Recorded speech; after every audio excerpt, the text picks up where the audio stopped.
We are officially in one of the best times of the year. 'Tis the season for all things cozy and nostalgic and wonderful. This is truly my favorite time of the year, and I'm seriously so happy that it's finally here. Honestly, your type A friends probably have already started asking you about certain dates and plans for the holiday season. And if you are like me, who is type B, you probably have not started thinking that far ahead. I like to go between two camps. Either I'm like super ahead of planning when I get like initially excited about it, but it's usually too early. So for example, I'll get like a surge of excitement for Christmas in September, and I'll want to start planning all the things, but it's too early. So then I'm like, oh, it's too early, it's too early, it's too early.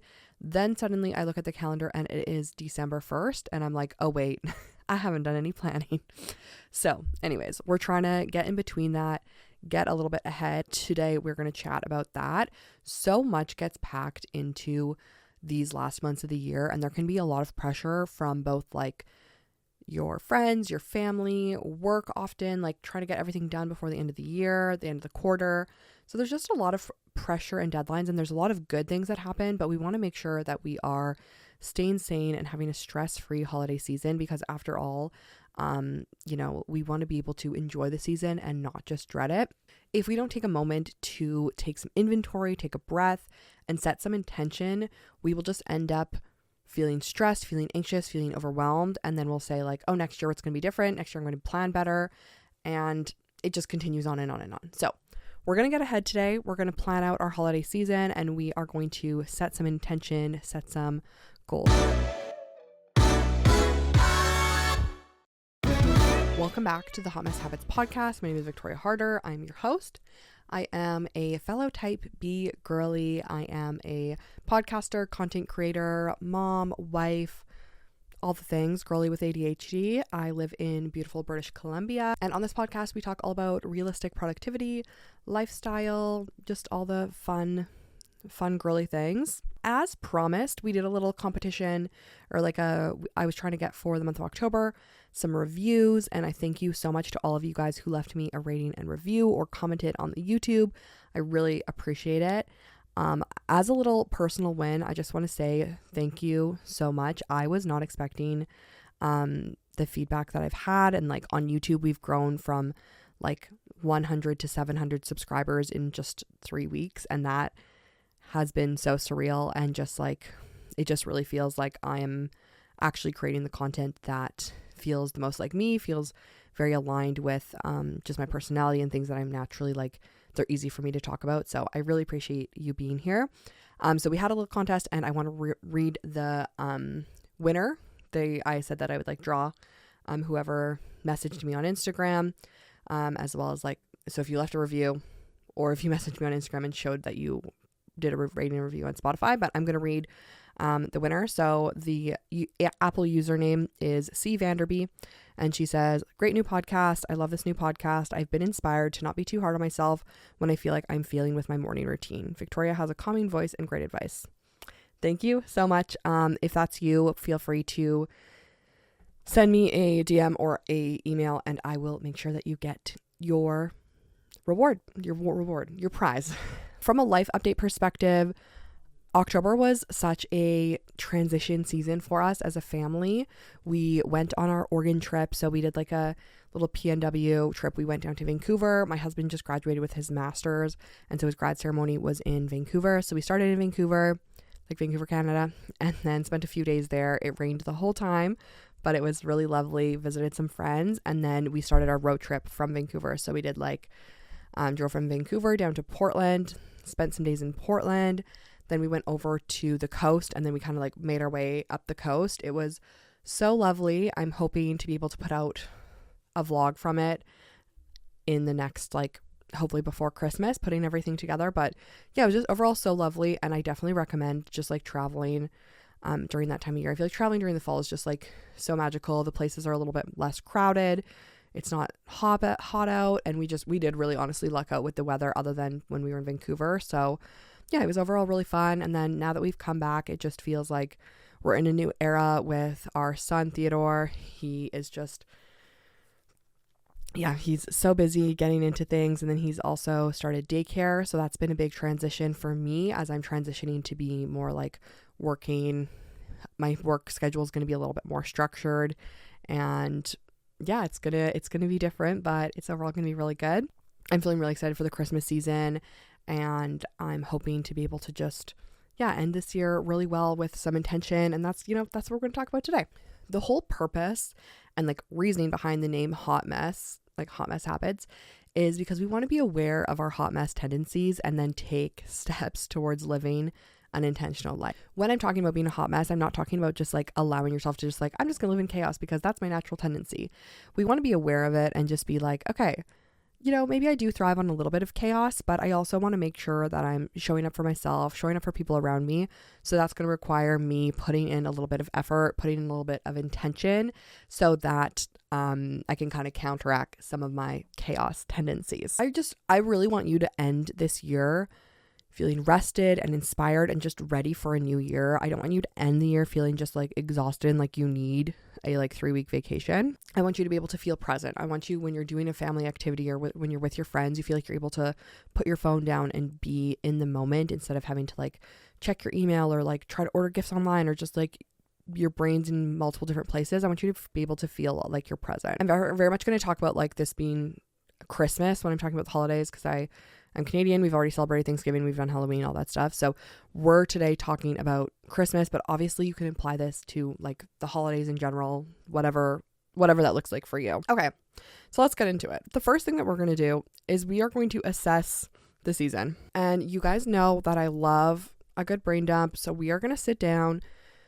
I personally like a just blank sheet of paper and a pen, but if you would rather, you can open a Google Docs or you can just basically get something blank and let yourself just write things out. So I want you to write out what last Christmas looked like. So what did the last holiday season look like for you? Did you feel stressed? Did you feel at peace? What were the things that like made you feel stressed, made you feel overwhelmed? What were the things that were good?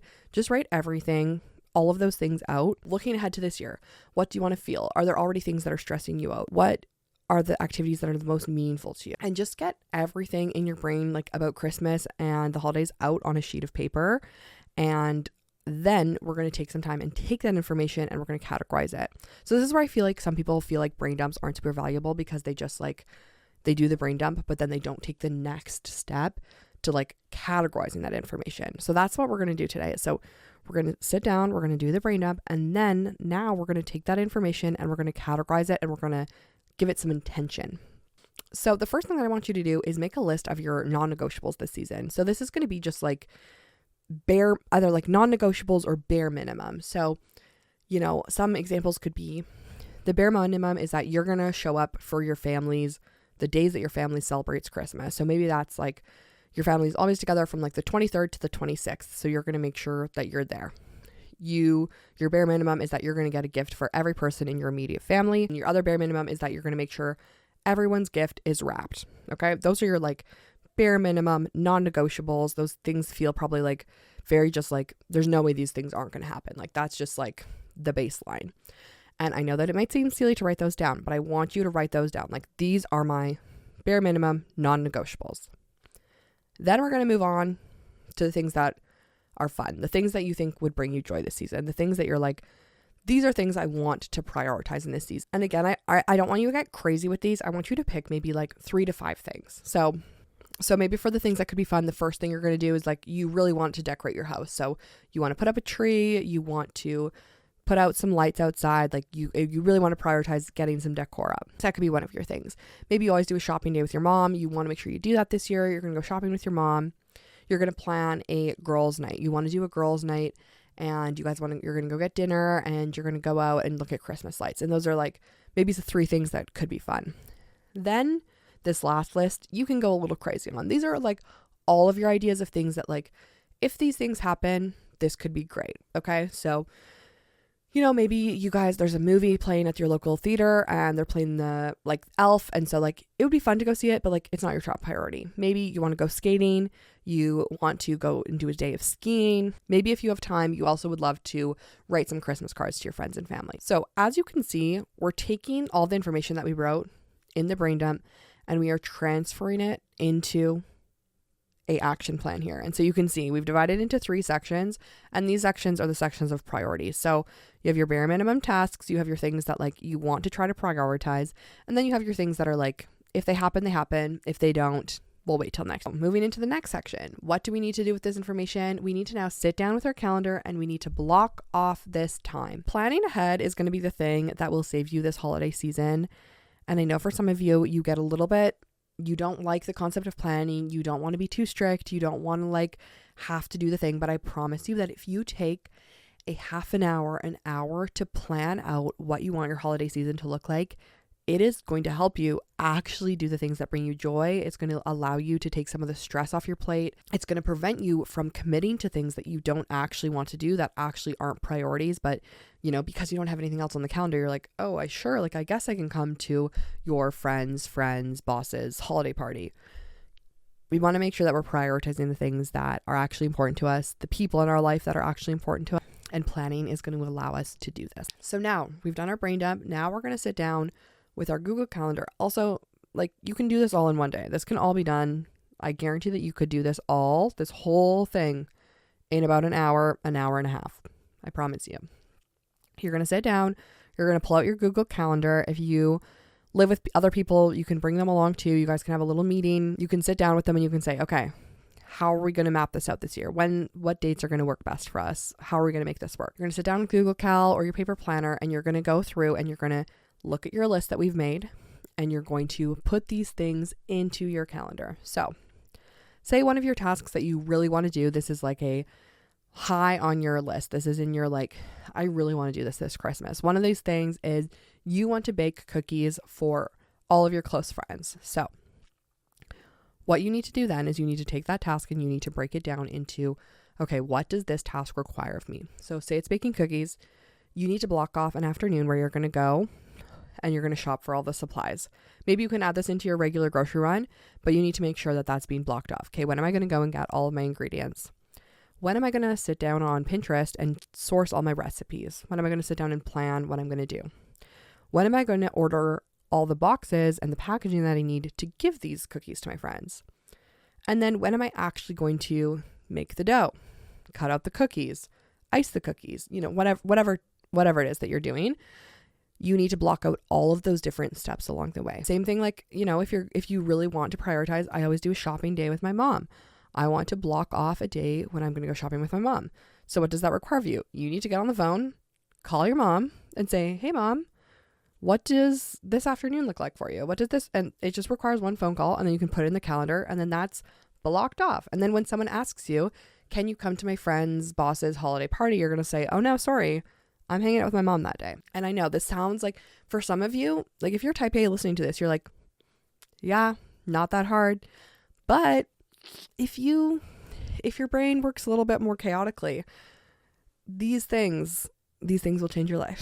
For my people pleasers out there, this next step might feel a little bit, it might be a little hard, but we are going to plan for margin. And so this is my challenge for you. This is my challenge for everyone, is for you to plan margin, aka rest, a time where you do not have anything on your calendar. You do not have, something productive planned. You don't have a event that you have to go to. It is just pure margin, space, time to rest. If you're a fellow someone who feels the need to always be productive, welcome to the club. Or if you are someone who has a hard time saying no to people, this could also feel hard or selfish, or like you're saying no to people just so you can do something for yourself. But I promise you that if you allow yourself some margin in this season, which can be so crazy busy, you will be able to end this holiday season feeling rested, rejuvenated, and ready for another year, and not burnt out, exhausted, and feeling really peopled out. A personal example for me is I always block off 3 days following Christmas, before New Year, like before I have to go back to work, where there is nothing on the calendar and there is no expectations for myself. This is honestly one of the times of the year what I really do. I'm not trying to be productive. I'm not trying to get a million things done. I just leave myself space. And there's been some years where, during that time, I have done things that are productive, like, oh yeah, I'm going to clean out my closet, or I'm going to work on the pantry, or things that are technically productive. But I do not give myself that expectation. There's also been years where those 3 days I was literally on the couch watching every episode of Bridgerton. I was doing a puzzle. I was literally doing nothing. I always do have my social media deleted during those 3 days because I like there to be a little bit of more space in my brain than normal to be able to just like put myself into a good space for the new year.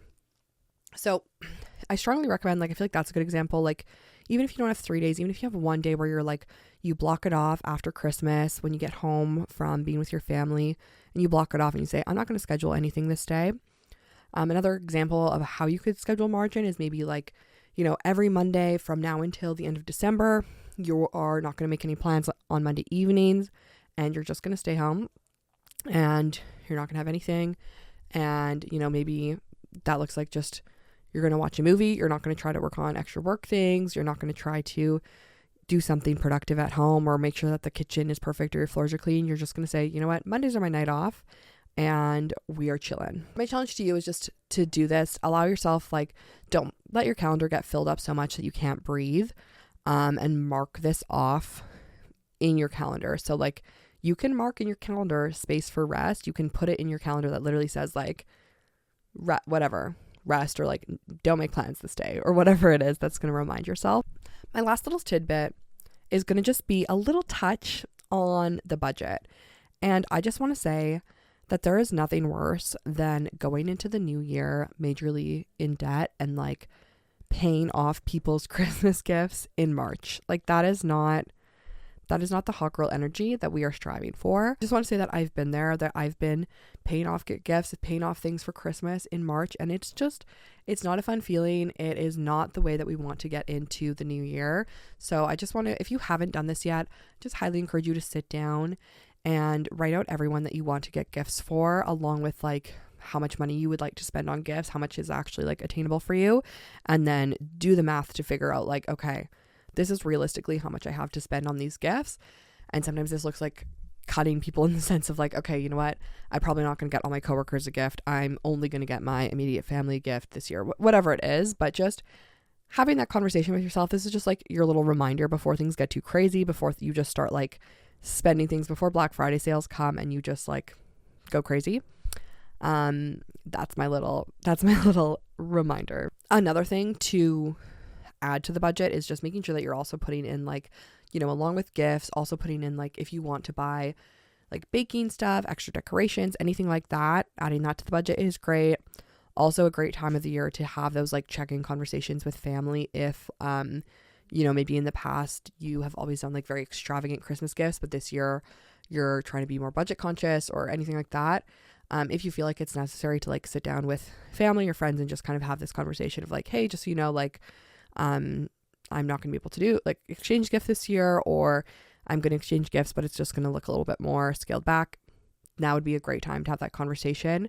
And I don't think there's any shame or like reason for you to feel guilty about having those conversations, even though I know that it can be kind of tricky.